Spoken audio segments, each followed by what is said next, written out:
আজকে ছিল আমাদের এখানে একটা ফুটবল টুর্নামেন্ট, আর এখানে আসছিল ব্যারাডো, অ্যালবার্টো ডি কস্টা, রহিম নবী, অবিলাস রুইদাস, দুলাল বিশ্বাস সহ অনেকে। আর এটা ছিল একটা প্রদর্শনী ম্যাচ।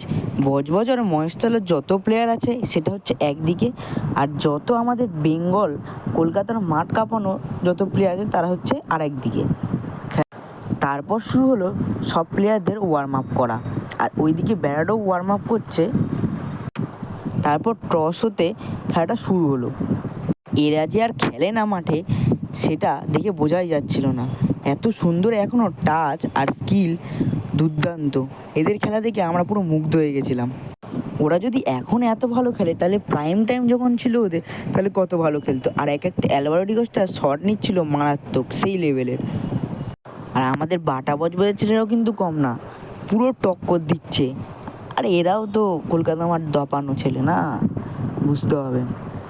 আর অ্যালভারো ডি কস্টা আর ব্যারাডো আমার সামনে খালি গুড়গুড় করছিল, মনে হচ্ছিলো গিয়ে আমি এটা হাঁকটাক করে নিই। এই যে আমাদের রহিম নবী, এরা ভাই আমাদের ছোটোবেলার স্টার, আর এদের সামনে থেকে দেখাটা পুরো ভাগ্যের ব্যাপার।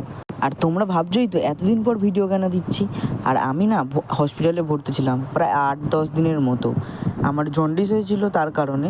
আর এই দেখো আমার এই খেলাটা দেখে মনটা খুশি হয়ে গেল। আর তারপরে সুযোগ পেতেই আমি রহিম নবী আর আমাদের অবিলাস রুইদাস, অসীম দাসের সাথে